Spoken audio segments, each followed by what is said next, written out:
नहीं, पहले तो हमारा कोई ऐसा ना तो कोई हमारा राजनीतिक इंटेंशन था, ना कोई राजनीति के बारे में कुछ सोचा था, ना कहीं जाने का। अपने गाँव में खेलते थे, पढ़ते थे, खाते थे, पीते थे, बस इतना ही था। उसके बाद में महानुभाव थे, मित्र थे, दिव्य भारद्वाज, उनके माध्यम से हमने एबीवीपी का रास्ता देखा। एबीवीपी में हम जुड़े और एबीवीपी में जुड़ने के बाद में हमने कभी भी उसके बाद भी नहीं सोचा कि राजनीतिक क्षेत्र में जाएँगे। उसके बाद में सामाजिक क्षेत्र में काम करते चले गए, समाज के लिए। केवल छात्र-छात्राओं के बीच में रह कर के छात्रों के हित की बात करना, कॉलेज कैंपस में रहना, यही हमारी पूरे दिन की वर्किंग हो गई थी। उसको करते-करते कब जाने कहाँ से कहाँ, कैसे क्या हो गया, ये आज तक हमारी समझ में नहीं आया। बचपन में आपकी रुचियाँ क्या थीं? क्या आप हमेशा से सामाजिक राजनीतिक गतिविधियों की ओर आकर्षित रहे थे या कुछ और करने का सपना था? नहीं, पहले तो हमारा कोई ऐसा ना तो कोई हमारा राजनीतिक इंटेंशन था, ना कोई राजनीति के बारे में कुछ सोचा था, ना कहीं जाने का। अपने गाँव में खेलते थे, पढ़ते थे, खाते थे, पीते थे, बस इतना ही था। उसके बाद में 9th क्लास में एक हमारे महानुभाव थे, मित्र थे, दिव्य भारद्वाज, उनके माध्यम से हमने एबीवीपी का रास्ता देखा। एबीवीपी में हम जुड़े और एबीवीपी में जुड़ने के बाद में हमने कभी भी उसके बाद भी नहीं सोचा कि राजनीतिक क्षेत्र में जाएँगे। उसके बाद में सामाजिक क्षेत्र में काम करते चले गए, समाज के लिए। केवल छात्र-छात्राओं के बीच में रह कर के छात्रों के हित की बात करना, कॉलेज कैंपस में रहना, यही हमारी पूरे दिन की वर्किंग हो गई थी। उसको करते-करते कब जाने कहाँ से कहाँ, कैसे क्या हो गया, ये आज तक हमारी समझ में नहीं आया। तो अखिल भारतीय विद्यार्थी परिषद आपको आप कह सकते हैं कि कोई आपकी विचारधारा से आप जुड़े हुए थे उसकी या आप कोई आपके दिमाग में कोई विचार था इसको लेकर के तब आप सम्मिलित हुए? जी, मैं विचारों से विद्यार्थी परिषद जॉइन किया था। मुझे लगा कि कोई संगठन है, जो विद्यार्थियों की आवाज़ उठाता है। बहुत सारे विद्यार्थी परेशान घूमते हैं कॉलेज कैंपसेस में, उनकी आवाज़ उठाने वाला कोई नहीं है, उनकी सुनने वाला कोई नहीं है। तो उनकी सुनने के लिए मैंने एक संगठन देखा, वो विद्यार्थी परिषद देखा। उसको मैं उससे प्रेरित होकर के मैं जुड़ा और उसके अलावा भी वो लोग समाज के लिए काम करते थे। जैसे कि कोरोना लगा, कोरोना में मास्क अपने हाथ से निर्मित करके अपने माँ उनकी जो विद्यार्थी है, विद्यार्थी परिषद का कार्यकर्ता है, उसकी माँ उसको मास्क बना के सिलाई करके बना के दे रही है। वो जाके ज़रूरतमंदों को मास्क वितरित कर रहा है। क्या है? ये सब समाज के लिए ही है। तो ये इस समाज के लिए कार्य करने को देख कर के मैं एबीवीपी से जुड़ा। जैसा कि हमने आपके फ़ेसबुक पेज से भी पता किया कि आपने कोरोना काल में कई शिविर वगैरह आपने लगाए हैं, जैसे कि घर-घर जाकर के आप उनको अवेयर करना मास्क को लेकर के या फिर आपने एक रक्तदान शिविर करके भी आपने एक योजना परियोजना चलाई थी। इसके साथ आपका क्या आपका एक्सपीरियंस रहा वो थोड़ा-सा बताइए? देखिए, संगठन का जो निर्देश ऊपर से मिलता गया, हम वो करते गए। संगठन का निर्देश था, उनके निर्देशन में हमने ये काम किया। संगठन ने हमें 10,000 मास्क पूरे जनपद भर में वितरित करने का लक्ष्य दिया। उस समय में मैं जिला संयोजक था एबीवीपी का। तो हम लोगों ने अपनी पूरी जितनी भी हाथरस जनपद की इकाइयाँ हैं, जैसे चंपा, हाथरस, सासनी, मुरसान, सैपऊ और अपना सिकंदराऊ, ये सब इकाइयों पे अपना पूरा संपर्क किया, उन लोगों को बताया कि हमको 10,000 मास्क तैयार करने हैं और अपने एक निश्चित समय तक तैयार करने हैं। तो वो मास्क तैयार करने के बाद में हमने वो वितरित करना भी स्टार्ट किया, प्रारंभ किया और वो कुछ मास्क हमारे पास बचे थे, जो हम वितरित करने में नहीं हो पाए थे, तो हमने जिलाधिकारी महोदय को सपोर्ट किए थे। अधिक मास्क बन गए थे हमारे पास, हमने कहा ज़रूरतमंदों को प्रशासन की ओर से मास्क मास्क दिए जाएँ। तो जैसा कि हमने आपकी फ़ेसबुक प्रोफ़ाइल से एक चीज़ और पता करी कि आपने छात्रों के हितों में कोरोना समय में जो लोग असमर्थ थे फ़ीस जमा करने में, तो आप कॉलेजों के में भी गए, वहाँ पे भी आपने आवाज़ें उठाई। तो क्या परिणाम मिला उसका? क्या कितने लोगों ने क्या किया? कितने बच्चों तक आप पहुँच पाए इस चीज़ को थोड़ा मैं ज कोरोना काल का एक बुरा प्रभाव समाज के ऊपर पड़ा था। उस समय विद्यार्थी जीवन पर भी बहुत बड़ा प्रभाव पड़ा था, जिससे कि प्रभाव ये था कि सबकी जो रोज़गारी थी, सब बेरोज़गार टाइप में आ गए थे। मतलब जो अपना जो कमा रहे थे, कोई मुंबई में कुछ कर रहा है, कोई दिल्ली में कुछ कर रहा है, कोई मज़दूरी कर रहा है या कोई सब्ज़ी बेच रहा है या कुछ भी कर रहा है, जो भी है, तो वो सारे धंधे बंद हो गए थे एक तरीके से। बंद हो जाने के कारण विद्यार्थी अपनी फ़ीस जमा करने में सक्षम नहीं था। विद्यार्थी विद्यालय भी नहीं जा रहा था इवन। उसके बाद भी विद्यालय वाले जबरन फ़ीस वसूली कर रहे थे उन लोगों के लिए। उसके लिए हमने एक आंदोलन चलाया। अपने हाथरस में भी चलाया और भी जनपदों में भी चला। तो उस आंदोलन में हम लोगों ने ये तय किया, हम लोग विद्यार्थियों की फीस को, हम जो कोरोना काल की फीस है उसको माफ़ कराएँगे। तो कई सारे विद्यालयों में मेरे व्यक्तिगत निवेदन पर वो माफ़ भी की गई। उन्होंने अपनी प्रेस विज्ञप्ति विद्यालय के नाम से अखबार में, न्यूज़पेपर में और सब जगह दे करके यह तय किया, हम 6 माह की फीस विद्यार्थी की बिल्कुल माफ करेंगे जब तब तक कोरोना काल चला है और चलेगा तब तक। इस संगठन को विद्यार्थी को क्यों जॉइन करना चाहिए, क्यों सम्मिलित होना चाहिए? इसके बारे में आप कुछ 3-4 पॉइंट अगर बताना चाहें? देखिए, विद्यार्थी परिषद एक प्लेटफॉर्म है, जी, ये हमें कई सारी चीज़ों में जाने का ऑप्शन देती है। विद्यार्थी परिषद के पास अभी इस समय बहुत सारे ऑप्शन हैं। जैसे अभी एक खेल आयाम है, तो खेल आयाम के माध्यम से खेल में भी बच्चा बढ़ सकता है। हमारे पास विधि का आयाम है, जो विधि का छात्र है वो उस क्षेत्र में बढ़ सकता है। हमारे पास एसएफडी का है, एसएफडी पे जो स्वच्छता में थोड़ा ध्यान देते हैं, स्टूडेंट्स फॉर डेवलपमेंट। तो बहुत सारी चीज़ें हैं, तो हम जिनके माध्यम से आगे बढ़ सकते हैं। दूसरा ये है, विद्यार्थी की कनेक्टिविटी बहुत अच्छी हो जाती है। जब विद्यार्थी परिषद में जुड़ते हैं, तो हमें कॉलेज कैंपस में कोई समस्या या असुविधा का सामना करना पड़ता है, तो उसका हमें पूरा लाभ मिलता है। परिषद के जो उच्च स्तर के लोग हैं, वो पदाधिकारी हैं, वो लोग हम लोगों की बहुत सपोर्ट कर देते हैं उसमें। उनका क्या है ना, वो लोग विद्यार्थी परिषद में जब रहते हैं, तो जैसे कि हमारा फॉर्म सबमिट नहीं हो पा रहा है किसी कारणवश, या हमें एडमिशन नहीं मिल पा रहा, सीट नहीं मिल पा रहा है, सीट फुल हो चुका है, सीट हमारे जो है हमारी है एक सीट, हम जिसके काबिल हैं, वो सीट भी किसी प्रोफेसर ने या किसी ने भी, एनीवे मैं कहूँगा नहीं किसी के बारे में, पैसे लेकर किसी दूसरे छात्र को दे दी। तो अगर वहाँ पे हम कितना भी चीखते चिल्लाते रहें, हमारी कोई नहीं सुनने वाला होता है। जब विद्यार्थी परिषद साथ खड़ा होता है, तो निश्चित रूप से हमारी होती है। इसलिए विद्यार्थी परिषद और हम जैसे कहीं बाहर भी जाते हैं, अन्य जनपदों में जाते हैं हम घूमने के लिए, कहीं जाते हैं तो वहाँ पे हमें बहुत सारे ऐसे छात्र मिल जाते हैं, विद्यार्थी परिषद के कार्यकर्ता, जो हमारे रहने की, खाने की सारी चीज़ें की सुविधाएँ हमें प्रोवाइड कराते हैं। तो ये बहुत अच्छा प्लेटफ़ॉर्म है। मैं राजनीतिक दृष्टि से इसे नहीं जोड़ता कि हमें राजनीति में ही जाना होगा इससे। राजनीति में ही सामाजिक कार्य करने के लिए मन है आपका, तो सामाजिक कार्य करने के लिए जुड़िए। अन्यथा बहुत सारे लोगों की मानसिकता होती है, वो और भी छात्र संगठनों में काम करते हैं, विद्यार्थी परिषद में काम। तो मेरा अगला सवाल इसी से जुड़ा हुआ है। जैसे कि जो विद्यार्थी ऑलरेडी अखिल भारतीय विद्यार्थी परिषद में सम्मिलित हैं, तो आप उनके लिए कोई एक संदेश देना चाहें ताकि वो और अच्छे से कार्य कर पाएँ, स्टूडेंटों की सहायता कर पाएँ, तो उसमें आप कुछ बोलना चाहें? मैं यही कहना चाहूँगा, जो अभी अखिल भारतीय विद्यार्थी परिषद में वर्तमान में कार्य कर रहे हैं, उन सभी के लिए मेरा इतनी सी राय होगी कि वो अपने कार्य को पूरी तन्मयता से, संगठनात्मक रूप से संगठन के पक्ष में और संगठन के हित में काम करें, और किसी भी अनर्गल चीज़ों का, बहुत सारे विरोधाभास, बहुत सारी चीज़ें झेलनी पड़ती हैं। अपने उच्च अधिकारियों के निर्देशन में पूरा काम अपने मन से करते रहें। निश्चित रूप से आपके जीवन में आपको सफलता मिलेगी, और किसी भी क्षेत्र में मिले, मैं निश्चित रूप से कह सकता हूँ, आप एक क्षेत्र को चुन करके काम करेंगे, पूरे मन के साथ करेंगे, निश्चित रूप से आपको सफलता मिलेगी। जैसा कि हमने अभी तक जाना कि आप कक्षा 9 से आप विद्यार्थी परिषद में थे? जी, मैं 9th क्लास में तो पहली बार। आपने अपनी पढ़ाई और इस संगठन ने जो आपको ज़िम्मेदारी दी, इन दोनों को आप एक बैलेंस कैसे कर पाए थे, या आप किस तरीके से इस चीज़ में आगे आपने कंटिन्यू किया था? क्या बहुत अच्छा प्रश्न किया आपने। जिस समय मैं 9th क्लास में था, तो मुझे पहली बार जब मैंने एबीवीपी की सदस्यता ली और एबीवीपी के कार्यालय पे आया, तो मुझे पहली बार ये लगा मैंने पता नहीं कहाँ आ गया, क्योंकि वो कभी माहौल, वो वाइब मैंने कभी देखी नहीं थी। उस वाइब में, उस माहौल में पहली बार पहुँचा, तो सामने संगठन मंत्री अपने विचार रख रहे थे, अपनी बातों को रख रहे थे। मेरी समझ से सब सिर के ऊपर से जा रही थी, पता नहीं क्या कह रहे हैं, क्या है यार, ये क्या होता है, क्या नहीं, समझ में नहीं आया सारी चीज़ें। फिर एक बार नहीं आया, दूसरी बार फिर एक कार्यक्रम हुआ, तो एक कार्यक्रम में मैं गया, तो उसके माध्यम से पता चला कि हाँ, कुछ चीज़ें हैं। तो उन चीज़ों से मैं प्रभावित होकर के फिर उसमें जुड़ा। काम किया, विद्यार्थी परिषद में काम करने के बाद में मैं विभाग संयोजक तक काम किया, मथुरा आंतरस विभाग का विभाग संयोजक था। उसके बाद में मुझे राष्ट्रीय स्वयंसेवक संघ में जिला विद्यार्थी प्रमुख विद्यालय एक दायित्व होता है, जो विद्यालय में जिला विद्यार्थी प्रमुख होते हैं, उनके बीच में कार्य किया जाता है। उस दायित्व में मैंने काम किया लगभग 6 माह। तो उस कार्यकाल में भी मैंने संघ से जुड़कर काफ़ी सेवाएँ, अभी आपने एक चर्चा की थी रक्तदान शिविर, मैंने संघ के माध्यम से रक्तदान शिविर भी लगाया। संघ के बाद में मैंने 2022 के चुनाव आया, 2022 के चुनाव में मैं विधानसभा विस्तारक गया, भाजपा में। भाजपा का विधानसभा विस्तारक पूरनपुर बनाया गया।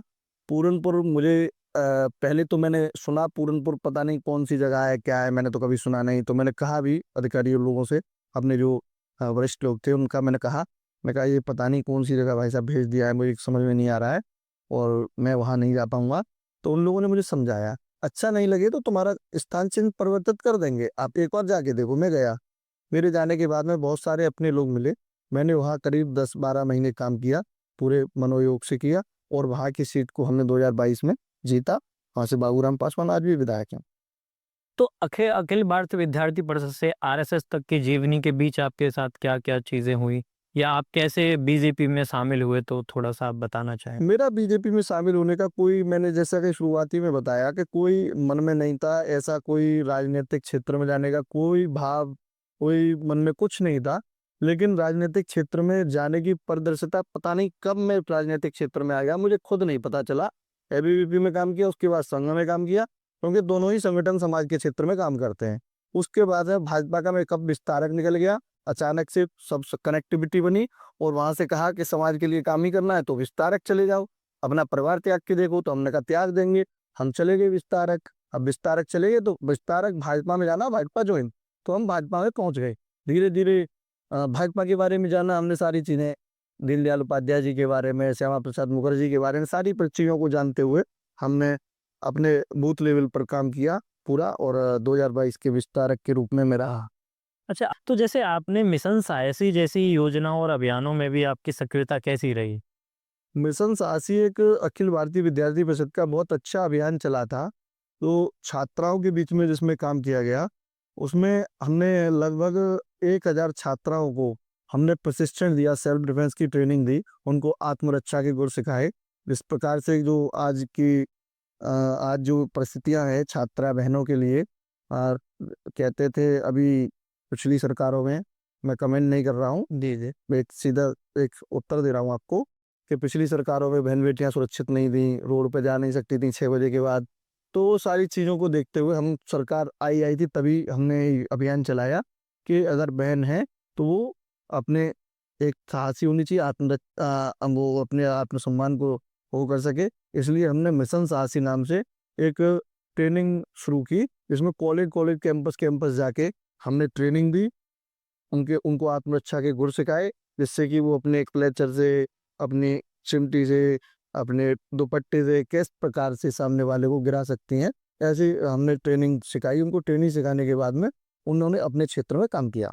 अब बात करते हैं कि उस विषय की जिसके लिए आप सबसे ज़्यादा चर्चित में हैं, श्री दाऊजी महाराज राजकीय मेला। मेला देखने आता था बचपन में, जैसे नॉर्मल लोग आते हैं, और मैं 2020 तक इसी प्रकार मेला देखने आया था। जैसे हम लोग एक मेले से जुड़ाव होता है कि हम जाएँगे, झूला झूलेंगे, कुछ खाएँगे, पिएँगे, अपने दोस्तों के साथ घूमेंगे मेला में, तो ये सारा प्रोग्राम देखेंगे। ये बस इतना सा वाइब था मेरा मेले को लेके। लेकिन मुझे ये कभी मैंने नहीं सोचा था, वहाँ मंच पे प्रोग्राम होते थे, कि उस मंच पे प्रोग्राम का आयोजन भी मैं कर सकता हूँ। ये मैंने कभी नहीं सोचा था। आपका इससे जुड़ाव कब और कैसे हुआ? 2020 के बाद में, 22 के बाद में मैं विस्तारक से वापस आया, तो उस समय, उससे पहले भी मेले में सक्रियता रहती थी, संगठन के माध्यम से, बीवीपी के माध्यम से, तो इतनी नहीं रहती थी अधिक। लेकिन 22 के बाद में जब प्रोग्रामों में सक्रियता पूर्ण रूप से आई, जब देखा हमने कि प्रोग्राम होता है मेले में, हमारे एक मित्र बंधुओं ने भी प्रोग्राम कराए थे, तो उन मित्र बंधुओं के प्रोग्राम में हम सम्मिलित रहे थे, सभी प्रोग्रामों में सक्रियता निभाई थी। उसके बाद हमने सोचा 2023 में हम भी आवेदन करते हैं, एक बार मेला हम भी करके देखें, एक बार करके कार्यक्रम हम भी करके देखें। तो उस समय हमारे सभी शुभचिंतकों ने हमारी बहुत मदद की, और उस मदद के कारण हमें मेले में संगीत सम्मेलन का संयोजक बनाया गया। 2023 में और 2024 में मैं 2 बार संगीत सम्मेलन को कर चुका हूँ, और 2025 में भी आने वाला है, तो वो आपके बीच में रहेगा। मेले का धार्मिक, सांस्कृतिक और सामाजिक महत्व आप अपने शब्दों में कैसे समझाना चाहेंगे? देखिए, धार्मिक रूप से मेले की आस्थाएँ पूरे जिले भर से जुड़ी हुई हैं। जिले भर के अलावा भी अन्य जनपदों से भी लोग इस मेले को देखने के लिए आते हैं। इस मेले में लगभग जब जिस दिन अ, अच्छा प्रोग्राम होता है, जैसे कई सारे प्रोग्राम हैं, कुश्ती दंगल हुआ, आपका कबड्डी हुआ, आपका लाफ्टर शो हुआ, पंजाबी दरबार हुआ, संगीत सम्मेलन हुआ, ऐसे बड़े प्रोग्रामों के लिए लाखों की संख्या में लोग वहाँ उपस्थित होते हैं। तो उनका सभी की श्रद्धा है, दाऊजी मेले से जुड़ी हुई है, और दाऊजी महाराज का मेला दिन-ब-दिन बुलंदियों को छू रहा है। इसी प्रकार मेरी ये दाऊजी महाराज से प्रार्थना है, ईश्वर से प्रार्थना है, इसी प्रकार ये मेला यहाँ से लेके पूरा, अभी प्रांतीय मेला हुआ है, फिर अखिल भारतीय मेला हो, राष्ट्रीय लेवल पर जाए। मैं आप लगातार संगीत सम्मेलनों से के जो संयोजक चुने जा रहे हैं, यह ज़िम्मेदारी आपके लिए कितनी बड़ी है? ज़िम्मेदारी काफ़ी बड़ी है, क्योंकि अगर छोटी-सी भी अगर यहाँ पर गलती हो जाए, तो बहुत सारी चीज़ों का सामना करना पड़ता है। जो उम्मीद क्षेत्र से, गाँव से, क्षेत्रों से जनता आती है, कोई पैदल चल के आता है, कोई ट्रैक्टर ट्रॉली से आता है, कोई कैसे भी आता है, बहुत सारे माध्यमों से किसी को साधन भी नहीं मिलता है, तो रोड पर ही सोता है, बस स्टैंड पे सोते हैं। ऐसे लोग एक आशा लेकर के मन में इस प्रोग्राम को देखने के लिए आते हैं और उस प्रोग्राम में उनको मज़ा नहीं आए, तो फिर वो सब बेकार है। इसलिए ये प्रोग्राम अच्छा ही होना चाहिए। संगीत सम्मेलन की खासियत क्या है? इसमें किस तरह के कलाकार और कार्यक्रम होते हैं? देखिए, एक संगीत सम्मेलन की जो यहाँ से शुरू से प्रथा चली आ रही है, उसी के लेवल में हम लोग कार्यक्रम करते हैं। अभी क्या है कि संगीत सम्मेलन में बॉलीवुड से कई कलाकार आ चुके हैं, तो बॉलीवुड के कलाकार और हरियाणवी कलाकारों का ज़्यादा बोलबाला रहता है। हरियाणवी कलाकार अधिकतम मात्रा में होते हैं, बॉलीवुड के 1-2 कलाकार भी रहते हैं। इस बार यानी 2025 के संगीत सम्मेलन में क्या नया और खास देखने को मिलेगा? ये हमारे दर्शकों को कृपया बताना चाहें, बड़ी जोरी से इंतज़ार कर रहे हैं कि भैया जी कुछ बोलेंगे इस पर, बताइए। निश्चित रूप से इस बार आपको कुछ न कुछ तो नया देखने को मिलेगा, पर लेकिन अभी कह नहीं सकते। लेकिन निश्चित रूप से मैं कुछ न कुछ आपको सरप्राइज़ देने का प्रयास पूरा कर रहा हूँ, तो हो सकता है संभवतः वो मिले आपको। बाकी देखो, ईश्वर की मर्ज़ी है, दाऊ जी महाराज से ऊपर हम नहीं हैं, दाऊ जी महाराज चाहेंगे तो होगा, नहीं तो कोई बात नहीं। इतने बड़े आयोजन को सफल बनाने के लिए किन-किन चुनौतियों का सामना करना पड़ता है? देखिए, चुनौतियाँ कुछ नहीं है, अपनी टीम मज़बूत होनी चाहिए, अपनी टीम का साथ होना चाहिए और अपने मन में एक ईमानदारी और एक विश्वास होना चाहिए कि हम इस कार्यक्रम को सफल करेंगे, का हाउ एनी कंडीशन करेंगे, चाहे रात हो या दिन, दिन और रात काम करेंगे इसके लिए, हम कुछ भी करें, इस कार्यक्रम को सफल करेंगे। बस इतना सा मन में भाव होना चाहिए और दाऊ जी महाराज के प्रति आस्था होनी चाहिए, कार्यक्रम अपने आप सफल हो जाता। आपको मिली हुई इस लोकप्रियता को आप किस नज़र से देखते हैं? मैं इस लोकप्रियता को लोकप्रियता नहीं मानता हूँ, क्योंकि लोकप्रियता होती है जनप्रतिनिधियों की। मैं तो एक समाज सेवक हूँ, आप सभी के बीच में समाज के प्रति कार्य कर रहा हूँ, तो मैं इसको लोकप्रियता नहीं मानता। इसमें मैं तो इसको केवल एक भाई-बंदी का एक अपना स्वभाव और भाई का एक वो मानता हूँ, जो मुझसे जुड़े हुए हैं आज, चाहे हज़ारों की संख्या में लोग हों, चाहे लाखों की संख्या में हों जनपद में, वो सब मेरे भाई हैं। मेरी कोई लोकप्रियता नहीं है, मेरी लोकप्रियता मेरे लोगों से, मेरे भाइयों से है, मेरी खुद का कुछ भी नहीं। आपसे देखकर एक चीज़ सीखने को मिलती है कि लोकप्रियता किसी पद की मोहताज नहीं होती। इसी पर समाज और युवाओं को जोड़ने के लिए आपके अगले कदम क्या हो सकते हैं? या क्या देखने को मिलेंगे? देखिए, अभी अगले कदमों के बारे में तो नहीं सोचा गया है, मगर लेकिन समाज के प्रति इसी प्रकार जिस तरीके से कार्य करते आए हैं, उसी प्रकार कार्य करते रहेंगे। नीति, समाज सेवा, व्यक्तिगत जीवन, इन तीनों को आप कैसे संतुलित करते हैं? देखिए, राजनीति एक अपनी जगह है, राजनीति अगर आप करना चाहते हैं, राजनीतिक और आपने कहा समाज सेवा, ये दोनों अलग नहीं है। आप राजनीतिक चीज़ों का सहारा लेके और समाज सेवा का सहारा लेके बहुत सारे लोग राजनीति करते हैं और हम लोग राजनीति का सहारा लेकर समाज सेवा करते हैं। हमारा उद्देश्य है, हम राजनीति का सहारा ले रहे हैं, समाज के लिए सेवा कर रहे हैं। बहुत सारे लोग समाज सेवा का सहारा लेते हैं और राजनीति को टारगेट करते हैं, राजनीति के क्षेत्र में जाते हैं। और व्यक्तिगत जीवन का ये है, व्यक्तिगत तो हमारा कुछ है ही नहीं, सब है सामाजिक है, सार्वजनिक है, यूँ ही। तो जैसे अगर आप समाज सेवा जैसे कोई भी करना चाहता है, ये बोलते हैं कि समाज सेवा क्या राजनीति के बिना नहीं हो सकती है, तो आप उस पे क्या बोलना चाहेंगे? नहीं, राजनीति के बिना भी समाज सेवा कर सकते हैं, बहुत सारे लोग करते हैं, उदाहरण हैं बहुत सारे ऐसे कि जिनको राजनीतिक से कोई लेना-देना नहीं है, लेकिन समाज सेवा में वो बढ़-चढ़ के हिस्सा लेते हैं। वो समाज सेवा करने के लिए किसी राजनीतिक पद या राजनीति की आवश्यकता नहीं है, मेरा ये मानना है। युवाओं को आप क्या संदेश देना चाहेंगे जो आपकी तरह संगठन और समाज की सेवा करना चाहते हैं?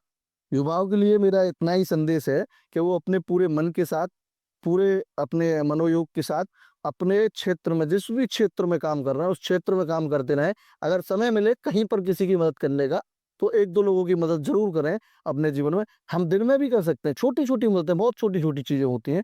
कोई किसी की प आप जाते हैं रास्ते से बाइक लेके, तो किसी की पेट्रोल खत्म हो गई, जो वास्तविकता में ज़रूरतमंद है, उसको पेट्रोल दे दिया या पेट्रोल दिला दिया, तो वो भी एक समाज सेवा है। ऐसी बहुत सारी चीज़ें हैं, तो अपने मन से भी खुशी मिलेगी, दूसरा ईश्वर भी उसको देख रहा है, वो भी आपके अच्छे कामों में नोट हो रहा है। तो इसके बाद जैसे आप ने बताया 9th के बाद आपके जीवन में आया अखिल भारतीय विद्यार्थी परिषद, तो इसके साथ-साथ आपको कहीं और जाने का भी मौका मिला होगा, कहीं आप घूमने निकले होंगे दोस्तों के साथ, तो क्या एक्सपीरियंस रहा वहाँ पे? देखिए, दोस्तों के साथ तो मैं बहुत ज़्यादा नहीं घूमा हूँ, मगर लेकिन विद्यार्थी परिषद के माध्यम से बहुत जगह जाने का मौका मिला है। हम लोग एक बार कोलकाता की जो पश्चिम बंगाल की सरकार थी उसके खिलाफ एक आंदोलन करने के लिए यहाँ से पूरा क्षेत्र से गए थे पश्चिम बंगाल। तो कोलकाता गए थे वहाँ से फिर, और कुछ चीज़ें हमने अपनी ओर से भी बनाई थी। वहाँ उस आंदोलन में सम्मिलित होने के बाद गंगा सागर नहा के आए थे। ऐसे घूम घाम के अपना एक दो दर्शन भी किए थे, चले आए। और एक बार हम कन्याकुमारी भी गए थे, केरल भी गए थे, गुजरात भी गए थे राष्ट्रीय अधिवेशन में। कई जगह का अनुभव रहा है, बहुत सारी जगह घूमने का मौका संगठन के माध्यम से मिला। तो इन राज्यों में अगर कोई जाना चाहे तो आप के कौन-कौन सी जगह सजेस्ट करेंगे कि वहाँ पे तो उसके ज़रूर जाना चाहिए अगर आपको याद हो तो? देखिए, पश्चिम बंगाल में गंगा सागर पे जाके मुझे बहुत अच्छा लगा। जी, उसकी कोई विशेषता आपको जो विशेषता कुछ नहीं है, वहाँ वाइब बहुत अच्छी है, बीच जैसे बोलते हैं लोग, बीच तो मुझे बीच से अच्छा वो लगता है गंगा सागर। ओके, तो और कहीं केरल साइड आप बता केरल साइड में हम लोग गए थे स्वामी विवेकानंद जी की तपोस्थली। युवाओं के प्रेरणा स्रोत भी स्वामी विवेकानंद हैं, हमारे भी प्रेरणा स्रोत स्वामी विवेकानंद हैं। तो उनकी तपोस्थली जहाँ उन्होंने तपस्या की थी, वो भी वहीं है कन्याकुमारी के बीच समुद्र में उन्होंने तपस्या की थी। उस स्थल पे हम घूमने गए थे। वहाँ बहुत ही शांति का वातावरण था, वहाँ बहुत अच्छा लगा था। एक और घटना वहाँ हुई थी, वो बहुत निंदनीय घटना थी। उस समय केरल सरकार का हिंदुओं के प्रति बहुत सारा उन पर नरसंहार किया जा रहा था। उस समय उसी के विपक्ष में हम लोग रैली करने वहाँ गए थे। पूरे देश भर से विद्यार्थी गए थे। उस समय एक दो विद्यार्थी हमारी ट्रेन से भी गायब हुए थे, ऐसा हमने सुना था। अच्छा, हाँ, तो वो बहुत ज़्यादा, उसमें कितनी सत्यता है मुझे नहीं पता, पर लेकिन ऐसा हमने सुना था कि उनको कहीं न कहीं क्या हुआ पता नहीं इस कारण, और हमें बहुत हिफाज़त के साथ वहाँ के लोगों ने रखा था। हमको शाम के टाइम निकलने नहीं देते थे। हमको बहुत सिक्योरिटी वगैरह में रखा गया था कि कहीं कोई घटना दुर्घटना ना हो जाए। फिर जब हमारी वो हुई, हम अलग-अलग कोनों-कोनों में रहे थे पूरे राज्य के में, केरल राज्य के में। उसके बाद जब हमारी रैली शुरू हुई, तो हमने देखा कि इतनी विशाल रैली भी होती है। वहाँ पे लगभग लाखों की संख्या में केरल में छात्र उतरे और विद्यार्थी परिषद ने उसका नेतृत्व किया, और पूरे देश से छात्र संघ से सभी लोग पहुंचे थे। अच्छा आपको क्या लगता है कि जैसे कि बोलते हैं जैसे आरएसएस कोई भी आपत्ति विपत्ति आती है किसी भी राज्य में, वहाँ सबसे पहले स्वयंसेवक पहुँचते हैं या ऐसे संगठनों से लोग पहुँचते हैं। तो आपका क्या कहना है इस विषय के ऊपर कि संगठनों की क्या आवाज़ दबा दी जाती है या कई जगह संगठन कितनी जगह जीत हासिल होती है? तो इस चक्कर में आप थोड़ा बताएँ? देखिए, ये सत्यता है, जहाँ भी कोई आपत्ति आती है तो राष्ट्रीय स्वयंसेवक संघ से जुड़े हुए संगठन और राष्ट्रीय स्वयंसेवक संघ सबसे पहले आपदा पर खड़े होते हैं। सबसे पहले उनका उनका जो भाव है, उनकी जो प्रणाली है, कार्यप्रणाली, वो एक हिस्सा है समाज सेवा का। और कार्यप्रणाली में जो हिस्सा समाज सेवा का है, उसी को लेकर के सब लोग, जैसे कहीं बाढ़ आ गई तो बाढ़ में भोजन वितरण करने का काम, उन लोगों को बाढ़ राहत देने का काम, ये सब हमारे संगठन के लोग करते हैं। तो जैसे कोई ज़रूरी मुद्दा हो या किसी के साथ कुछ गलत हो रहा हो, तो उस केस में क्या संगठन की आवाज़ कितनी सुनी जाती है? या आज की परिस्थिति के अकॉर्डिंग अगर आप बोलना चाहें कोई विषय है, जिसके ऊपर कुछ बोलना है, तो कितना सुनी जाती है, कितनी नहीं सुनी जाती है, इसके ऊपर आप कुछ वैसे अन्य सरकारों में तो नहीं सुनी जाती है, लेकिन सरकारों में सुनने के लिए भी हम उनको बाध्य कर देते हैं अपने आंदोलनों के माध्यम से। मगर लेकिन अपनी सरकार में सारी चीज़ें सुनी जाती हैं, सारे विषयों पर काम होते हैं, और ऐसी स्थिति परिस्थिति नहीं आती है कि हमें किसी भी प्रकार का कोई आंदोलन करना पड़े। नहीं कई आंदोलन आपने खुद से कराए होंगे, तो कुछ बताएँगे आप उनके बारे में कोई ऐसा किस्सा हो जिससे हमें कुछ सीखने को मिले या हमें प्रेरणा मिले तो आप बताना चाहें?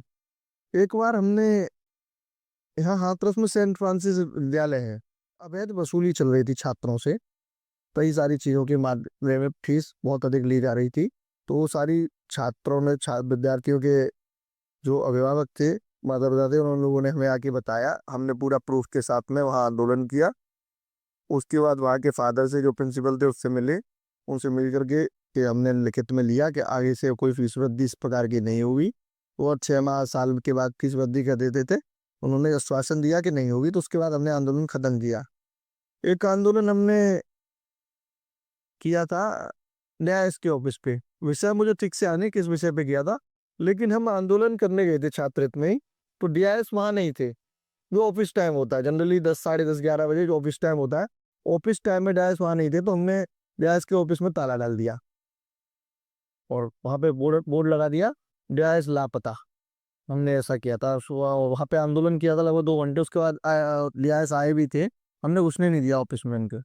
तो भाजपा में अब तक क्या आपको कोई सीखने को मिला हो, उनका कार्यशैली क्या होती है या उनका वातावरण क्या होता है? हर एक पार्टी की अपनी एक विचारधारा होती है, भाजपा की भी एक अपनी अलग विचारधारा है, तो आप उसमें क्या अपने आप को किस देखिए पार्टी में, भारतीय जनता पार्टी में जो भी काम करता है, उसकी मानसिकता ही ये बन जाती है कि हमें समाज सेवा के साथ-साथ राजनीति भी के साथ-साथ समाज सेवा भी करनी है, और वो करते हैं सब लोग।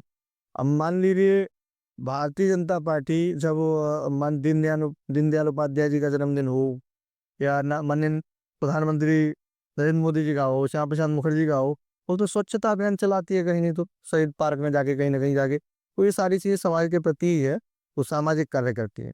आ आप बाकी पार्टियों को और भाजपा को किस तरह अलग देखना चाहते हैं या किस तरह अलग देखते हैं उन्हें? देखिए, मैं बाकी पार्टियों की कोई तुलना नहीं करना चाहता क्योंकि मैंने कभी वहाँ का माहौल देखा नहीं, मैं उन पार्टियों में रहा नहीं, और जब वो सरकारें चली थीं, उस दौर में मुझे राजनीतिक क्षेत्र से कोई लेना-देना नहीं था। उस समय का मैं बहुत ज़्यादा कुछ जानता नहीं हूँ, तो मुझे सरकारों के बारे में कोई टिप्पणी नहीं करनी है। मैं केवल ये कहना चाहूँगा, मुझे जो सरकार अच्छी लगती है, वो भारतीय जनता पार्टी है।